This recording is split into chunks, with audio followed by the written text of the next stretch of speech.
Every year on March 17th, millions of people around the world wear green to celebrate a man you probably never even knew existed. And that was St. Patrick. He was a patron saint of Ireland, making him a symbol of Irish identity worldwide. In fact, it is one of the most recognized names in the history of Christianity. But yet the actual story of who he was, where he came from, and what he did is so much stranger and more compelling than the holiday named after him would ever suggest. He wasn't even Irish to begin with. He was kidnapped and spent 6 years as a slave. There is a serious historical argument that some of the most important details attached to his name actually belong to an entirely different person. The first thing worth establishing is that Patrick is unusually well documented for someone from the 5th century, which in itself is fairly remarkable. Also, 2 pieces of writing by Patrick himself have survived. Not accounts written about him by others, but his own words. The first of these words is called the Confessio, sometimes translated as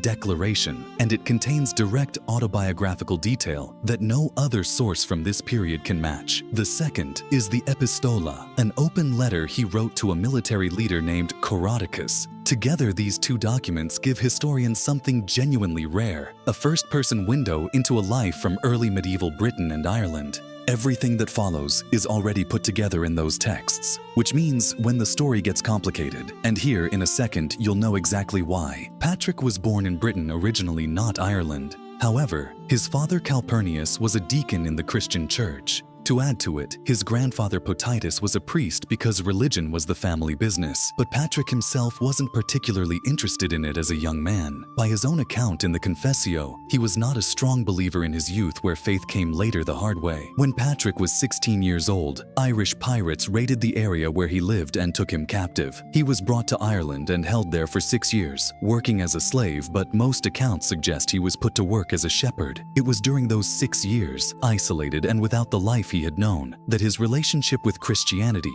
deepened into something genuine. He didn't inherit his faith the way he might have staying home. Instead, he found it in captivity in a way that clearly stayed with him for the rest of his life. After 6 years, Patrick describes hearing a voice telling him that his ship was ready and that he would soon return home. Right then and there, he fled his master, traveling many miles on foot to the coast, before convincing a ship captain to take him back to Britain. He eventually made it back to his family, and then instead of staying, he left again. This is the part of the story that doesn't get told at the Green-Dyed River celebrations. Patrick first had every reason to stay in Britain, so he could rebuild his life and put Ireland firmly in the past. Rather, he describes having a vision featuring a man coming to him from Ireland, carrying a letter, and in the letter, a message from the Irish people asking him to come back and walk among them. Finally, down the line, Patrick went back. Not as a prisoner this time, but as a missionary, voluntarily returning to the place that had enslaved him, to preach to the people who had taken 6 years of his life.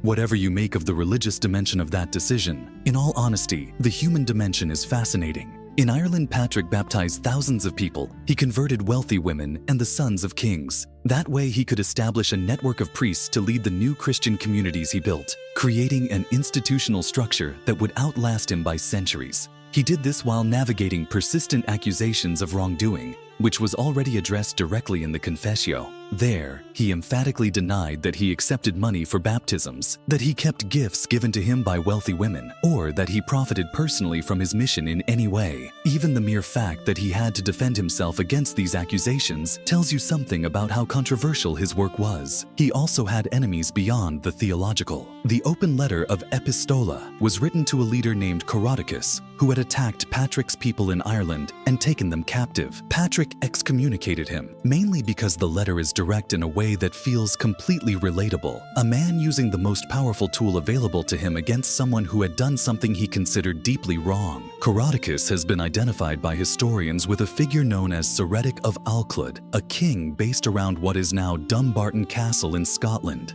If that identification is correct, Patrick was picking a fight with a significant regional power. Now, where was Patrick actually from to begin with? His Confessio does name his birthplace as Banavem Tabernii. That name has generated more scholarly argument than almost anything else you can think of in the Patrick record. But really, the place has never been definitively identified. One early candidate was a Roman town called Banaventa in Northamptonshire, located in the English Midlands, but that location doesn't survive scrutiny. Patrick specifically mentions that his home was near the Western Sea, and he was kidnapped by Irish pirates who came by ship.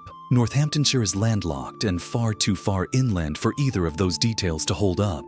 A much more plausible location is Banwen in southeast Wales, which is geographically accessible from the sea, while still close enough to the western coast for Irish raiders to reach. Either way, with a name that plausibly evolved from Banavem over the centuries, it's not a certain identification, but it's the most defensible one historians currently have. And then there's the date question, which is where the history objectively gets a bit confusing. With all this being mentioned, it's crazy to think most people who celebrate St. Patrick's Day are completely oblivious. In the Irish historical annals kept in medieval Ireland, there is records of 2 different death dates for Patrick. One places his death around 460 CE, the other places it in 493 CE. That gap of more than 30 years is not some small discrepancy. But like mentioned before, the explanation that scholars now favor is that there were actually 2 different men whose stories became intertwined over time. Here's really how that even happened. In 431 CE, confirmed by a contemporary chronicle from Gaul, Pope Celestine sent a bishop named Palladius to preach Christianity in Ireland. This is independently documented, where the following year, in 432, the Irish annals record Patrick arriving in Ireland. The difference of a single year in medieval records is essentially nothing, since dates this far back carry significant uncertainty. On the other hand, the names are different, the sources are different, so best believe the overlap is suspicious. Further investigation shows that several stories later told about Palladius appear to have been transferred to Patrick over time. Details that clearly originated with one man were applied to the other, either through honest confusion or deliberate absorption of one tradition into another. Significantly, the annals entry that places Patrick's death in 457 specifically refers to the Elder Patrick, suggesting that whoever wrote it was aware of 2 different men sharing the same name or title and was trying to distinguish between them. The most historically coherent picture that emerges is that the death date of around 460 probably belongs to Palladius, or to the tradition that got folded into Patrick's story from Palladius's life. The real Patrick is the one whose own writings survive and had to make sacrifices like going back to Ireland voluntarily. St. Patrick is also the one who excommunicated Coroticus, who was probably active in Ireland in the second half of the 5th century and died around 493 CE.